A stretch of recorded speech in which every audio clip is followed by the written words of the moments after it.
Je voulais absolument répondre à ce commentaire en vidéo.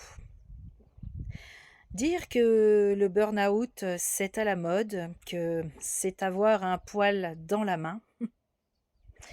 Bravo! C'est exactement le genre de discours qui culpabilise les personnes, au moment où elles sont déjà à bout.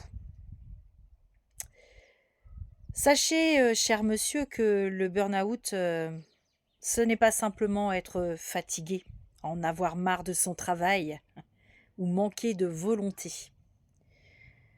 C'est un épuisement réel lié à un stress professionnel chronique qui peut toucher l'énergie, la concentration, le sommeil, les émotions et parfois empêcher complètement de continuer à travailler normalement.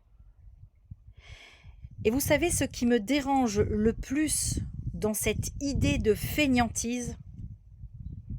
Eh bien, c'est que beaucoup de personnes en burn-out ont justement passé des mois, parfois des années à tenir, à faire encore un effort, à ne pas compter leurs heures, à repousser leurs limites, jusqu'au moment où elles ne peuvent simplement plus.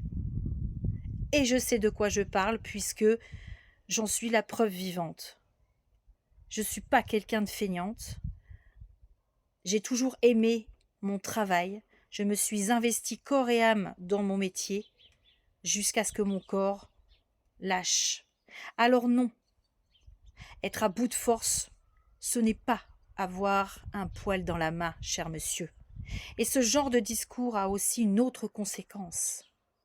Il peut empêcher certaines personnes de demander de l'aide à temps, parce qu'elles ont peur d'être jugées, peur qu'on les traite de faibles, de feignantes, qu'on leur dise qu'elles exagèrent ou qu'elles devraient simplement se bouger un peu le cul. Alors elles continuent, elles serrent les dents, elles essaient encore de tenir, parfois bien au-delà de leurs limites.